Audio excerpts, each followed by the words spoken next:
Good evening guys, flex ko lang itong avocado na nabili ko, iba-ibang hugis. Ito may sungay itong isa guys. Oh. Yan.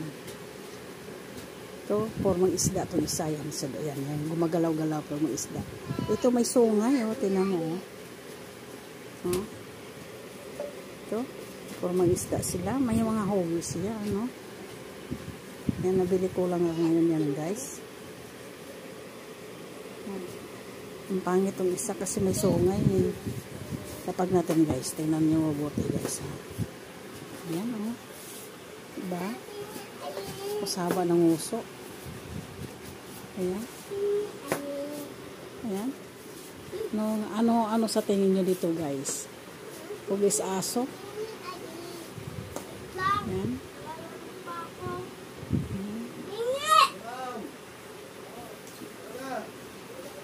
Ito isda. Hugis isda.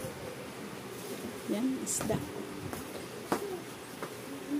Yan. Thank you for watching guys.